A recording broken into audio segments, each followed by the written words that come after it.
எல்லாருக்கும் வணக்கம். SVS50 TV சார்பாக நான் உங்களை அன்புடன் வரவேற்கின்றேன். எல்லாமே நம்பிக்கை தானே வாழ்க்கை, அதுக்கு மேலே என்ன இருக்கு சொல்லுங்கள். அதுதான் நம்ம லைஃப்பில் அப்படி போனால் தான் எல்லாமே பாசிட்டிவாக இருக்கும். எங்கள் அப்பா எப்போவுமே சொல்லுவார், be positive, be an optimist அப்படிம்பார். எல்லாமே பாசிட்டிவாக பார்க்கணும் அப்படிம்பார். அதே போல் by worrying you cannot solve any problem அப்படிம்பார். அதனால தான் சரி, நமக்கு சின்ன சங்கடங்கள்லாம் வரும்போது கூட நான் என்ன பண்ணுவேன், சரி ஓகே இது தாண்டி போயிடும், நமக்கு ஒன்றும் பிரச்சனை இல்லை, இதுவும் கடந்து போகும் அப்படிங்கிறது நம்ம எல்லாத்துக்கும் மற்றவங்களுக்கு மாத்திரம் நம்ம சொல்கிறது இல்லை, அது நமக்கும் சேர்த்து தான் எடுத்துக்கக்கூடிய ஒரு விஷயம்.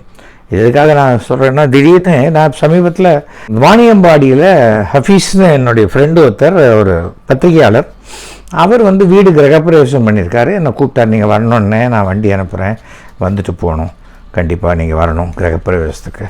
கண்டிப்பாக நான் வரேன் அப்படின்னு. வாணியம்பாடிங்கும் போது வேலூரை தாண்டி போகும்போது பத்திரிகையாளர், இந்த மீடியாவில் எல்லாம் ரொம்ப சிறப்பான இன்டர்வியூலாம் பண்ணுறவர். ஐயோ அவரா அப்படின்னு பயப்படுற ஆட்கள்லாம் இருக்காங்க. முக்தார் அகமது என்னுடைய தம்பி மாதிரி. அவர் வீட்டுக்கு போயிட்டு அங்கே ஒரு டீயை சாப்பிட்டுட்டு அவங்க பசங்கள்லாம் பார்த்து பேசிவிட்டு அவரை அழைச்சிட்டு அங்கேருந்து நாங்கள் வாணியம்பாடி போனோம். வாணியம்பாடி போய் அங்கே நல்ல கூட்டம், அங்கே பயங்கர எல்லாருமே அவ்வளோ அன்பாக, வாங்க சார் நீங்கள் ரொம்ப சந்தோஷம், எங்களுக்கு ரொம்ப சந்தோஷம் ரொம்ப சந்தோஷம் அப்படின்னாங்க. ஸோ நம்ம போனோம். போயிட்டு அங்கே எல்லார்கிட்டையும் பேசிவிட்டு அங்கே ஒரு டாக்டர், யுனானி டாக்டர் இருந்தார்.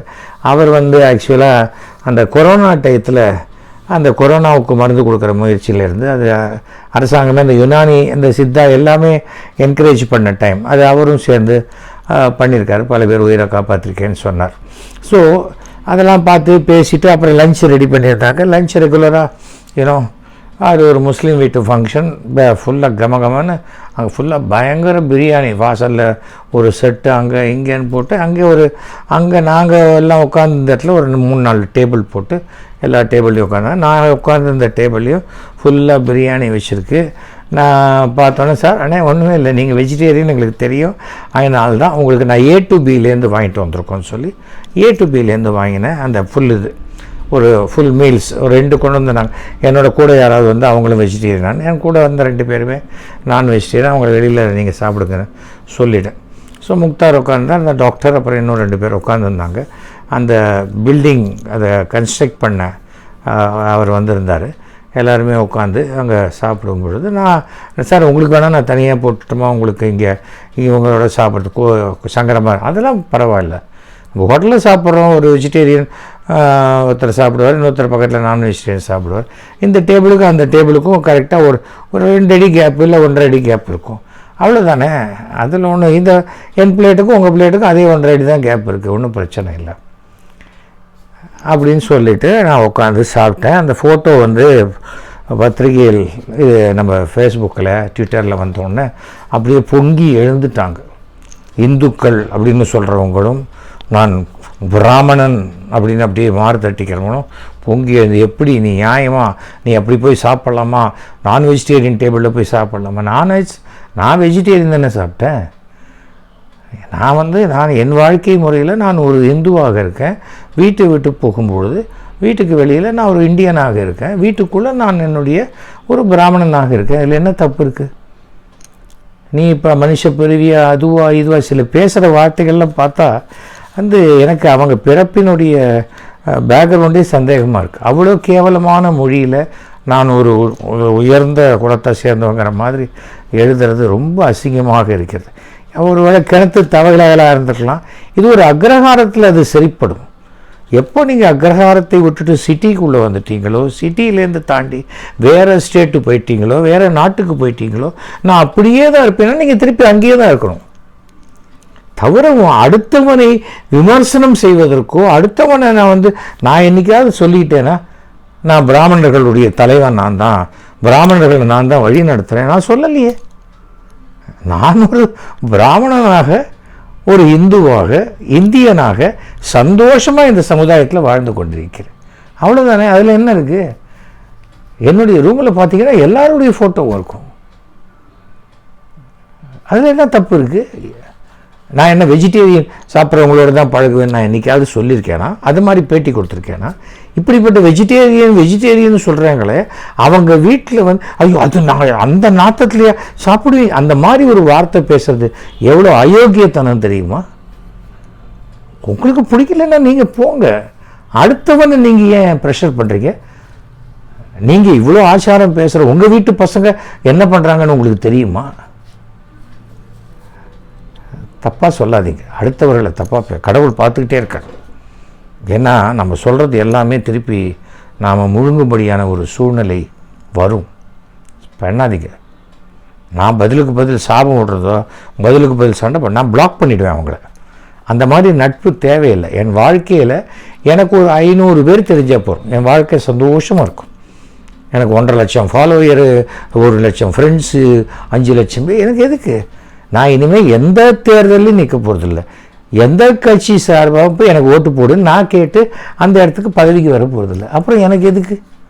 நான் என் வாழ்க்கையை எனக்கு ட்ராமாவுக்கு வர ஆடியன்ஸ், என் ட்ராமாவுக்கு என்ன வெறும் ஐயர்கள் மட்டும்தான் வராங்களா? பாக்கி சமூகம் வரது இல்லையா? என்னுடைய படத்தை வெறும் ஐயர்கள் மட்டும்தான் பார்த்தாங்களா? பாக்கி யாருமே பார்க்கலையா? முஸ்லீம்ஸு, ஹிந்துஸ், கிறிஸ்டியன்ஸு, முஸ்லீம்ஸில் எல்லா கம்யூனிட்டியும் தான் பார்த்துருக்காங்க. இன்றைக்கி உலகம் முழுக்க என்னுடைய நாடகத்தை அவங்கெல்லாம் கேட்டுட்ருக்காங்க. தப்பு இல்லையா அது?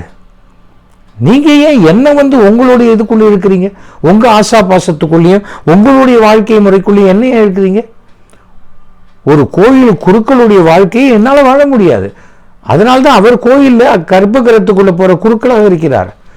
நான் இங்கே இருக்கேன், என்னையே இழுக்கிறீங்க? இப்படி நான் இப்படி தான் இருக்கணும், அப்படி தான் இருக்கணும், அசிங்கமாக பேசுறது. நீங்கள் அசிங்கமாக பேசுறது உங்கள் பேரில் தான் பதிவு வருது. என்னை திறந்தாலும் விமர்சிக்கிறீங்க. 4 பேருடைய ஸ்க்ரீன்ஷாட்டை அதை அப்படியே எடுத்து கம்ப்ளைண்ட் கொடுத்தா ஒரு எஃப்ஐஆர் விழுந்ததுன்னா அதுலேருந்து வெளியில் வரத்துக்கு எவ்வளோ கஷ்டப்படணும் தெரியாது உங்களுக்கு. தயவு செஞ்சு பண்ணாதீங்க. அதுவும் நான் பல விஷயங்கள், நான் பொது வாழ்க்கையில் இருக்கிறவன், எனக்கு எல்லாரும் தேவை. நான் எல்லார்கிட்டையும் நண்பனாக தான் இருப்பேன். ஒருமித்த கருத்து இருக்கிற யாராக இருந்தாலும், அவங்க யாராக வேணா இருக்கலாம், Hindu, Muslim, Christian, Iyengar, Nadar, Chettiar, Mudaliar, SC, ST, அதை பற்றிலாம் நான் கவலைப்பட மாட்டேன். நான் பெரியவாளோட ஜெயேந்திரர் அவர்களோட கிட்டத்தட்ட 300 தலித்து கிராமங்களுக்கு போயிட்டு எல்லா குழந்தைகளையும் பார்த்துட்டு அவங்கக்கிட்டலாம் பேசிட்டு வந்தவன். விபூதி பிரசாதம், குங்கும பிரசாதம், காமாட்சி அம்மனோட இதெல்லாம் கொடுத்துட்டு வந்தவன். ஆனால் என் வாழ்க்கை முறை உங்களுக்கு எப்படி தெரியும்? நான் என்ன சின்ன பையனா? 30-35 வயசு இருக்கிறவங்கெல்லாம் எனக்கு கூப்பிட்டு அட்வைஸ் பண்ணுறது, நீ நல்லா இருக்க மாட்டேன், நம்ம சமூகத்துக்கு சாபக்கேடு. என்னதுக்கு? நான் என்ன சொல்லிட்டேன்? நான் என்ன பூனையில் சட்டைக்கு அப்படியே வெளியில் போட்டுன்னு யாரை போய் ஏமாற்றிட்டேன்? என்ன உங்களுக்கு என்ன பிரச்சனை? பண்ணாதீங்க தயவு செஞ்சு. நான் வேறு மாதிரி.